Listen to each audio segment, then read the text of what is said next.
My name's Sandy, and I am a Canadian, and I am one of the many that are appalled by the riots that occurred in Vancouver last week after the Vancouver Canucks were beat by the Boston Bruins. That supposedly should be sport, entertainment, or fun. I don't understand why human beings feel they need to take a sport seriously. I mean, you could take watching it in fun kind of seriously. You want your team to win, like that's all cool. Doesn't matter to me. But seriously, to a point where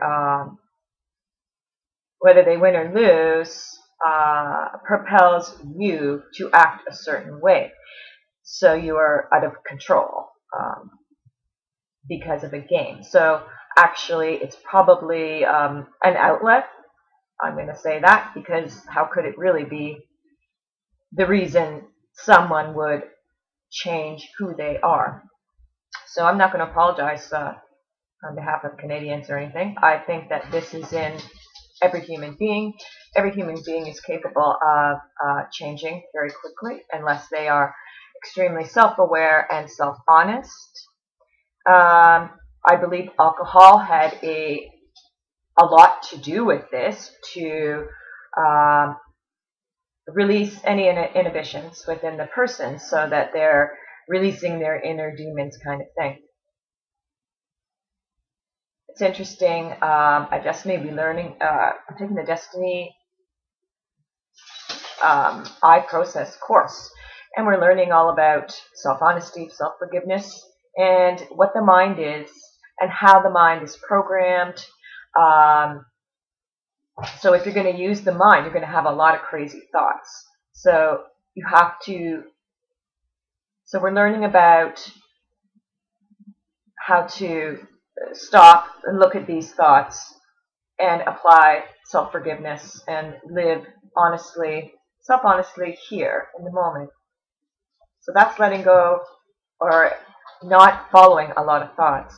And interestingly, years ago, I had a terrible, the reason I'm talking about the alcohol, it's not everything, but what it does, as we know, is reduces the inhibition. So we feel kind of more ballsy. We got more, we'll do what we want when you have a few drinks, okay? So a lot is, the guard is let down, and you feel free to act in ways that you wouldn't normally. And one of the experiences I had with this, unfortunately, I have had experiences, or fortunately, with alcoholism.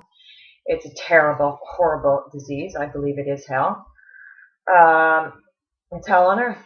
And I remember following a thought that I had that I didn't need my family. Right, I didn't need my family, it didn't matter. So this was at a family celebration, and I drank until I became quite alcoholically insane, and yeah, it was horrible. So, and I was kind of dragged away in handcuffs that day. Certainly not the only alcohol-related experience I've ever had. I haven't drank now for about 7 years. So it's a very dangerous, it can be a very dangerous substance in which when one uses it, one feels free to act in a certain way. And we saw an example of this last week when there was I don't remember the country, I'm sorry, but a guy drinking in a bar with his friends, a pub, and he said, today I'm going to kill someone. And he did, in fact, leave that pub and beat to death, I believe, the first person he saw outside the pub. And this person was carrying a Bible. So anyway, it made news across the world. So it's an example of the person following their mind. They have a thought, then he spoke that thought, and it was such a bizarre thought to speak out loud. I guess that's why it caught the media's attention. So he had a thought, he followed it, and he made it the living word. So he spoke it, and then he went out and did it, and that thought came true. So anyway, I know I mentioned a few things, but yeah, the riots in Vancouver, it's horrible, but look at that, right? And I would even say the example of the German people in World War II, following what Hitler said. So it's like people feel safe when someone takes a lead, and there's safety in those numbers. There's power in those numbers, and so they feel safe. They feel there's safety in being anonymous. They thought they were anonymous, perhaps being a member of a large political party, and so doing what the leader says to do. And they feel anonymous in these crowds in Vancouver, and they feel safe in these anonymous crowds to just release whatever's inside of them. And maybe perhaps alcohol had something to do with it. Maybe some of them were totally sober, whatever. They release all this violence that's inside of them, right? They're following all those thoughts and feelings that they haven't maybe released for a long time. And it's in every human being. However, it doesn't have to be. We don't have to follow that. And so I said there was an example of myself, little innocent me, housewife in Canada here. But inside of me was a lot of insanity. So, and this stuff is built up over years. So it's wonderful at Destiny to be learning about, what is this? What am I? Oh, I'm this nice person that's following the rules. I'm this crazy person, violent person. What the hell happened? And it can happen very quickly. And so that's why I say I don't apologize on behalf of Canadians, because this is human behavior. It's human behavior. We have to slow down, stop, and look at this stuff and talk about this stuff and find out who and what you are.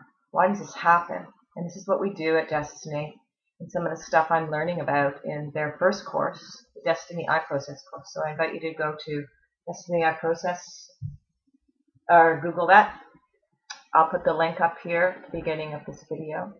And then you will see at the Destiny site as well, we have forums that you can start participating in discussions in an equal money forum, in a Desteni I Process forum, Introduction to Destiny. There's many places that you can speak your mind and share. There's a lot of material at these sites for you to read and to investigate and find out if this is something that you would like to learn about more. There are courses that you're able to take. And you would be assigned a mentor to help you along the path, finding out who and what you are, what the hell's going on in this world, and how we can make a change.